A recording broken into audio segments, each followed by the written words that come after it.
చావును చంపి నువ్వింకెప్పుడూ చనిపోనటువంటి జీవితంలోనికి పిలవటమే రక్షణ సువార్త. నువ్వింకెప్పుడూ చనిపోకుండా ఉండేటటువంటి జీవితం నీకు ఇవ్వటం కోసం ప్రభువైన యేసుక్రీస్తు చావును ఆలింగనం చేసుకున్నాడు. చావును ఆలింగనం చేసుకుంటే అనుకున్నారు చచ్చాడు అనుకున్నారు. మతం అనుకుంది మేము చంపేశాం, మేము సక్సెస్ఫుల్ అని అనుకుంది.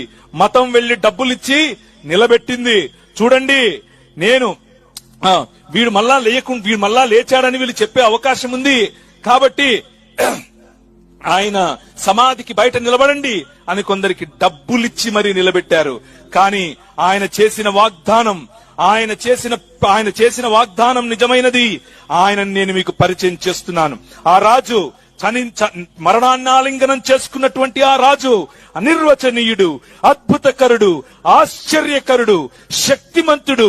ఆకాశాలు ఆయనను పూరించలేవు, మానవ భాష ఆయనను వివరించటానికి సరిపోదు, ఆయనను మన జ్ఞానం అధిగమించలేదు, ఆయన లేకుండా మనం ఉండలేం. పరిసయ్యులు ఆయనను నిర్వహించలేకపోయారు.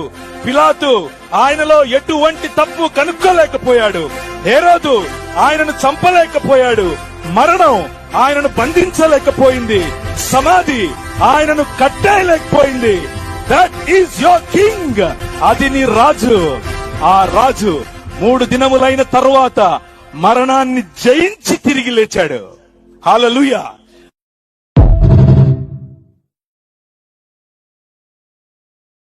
Download ShareChat.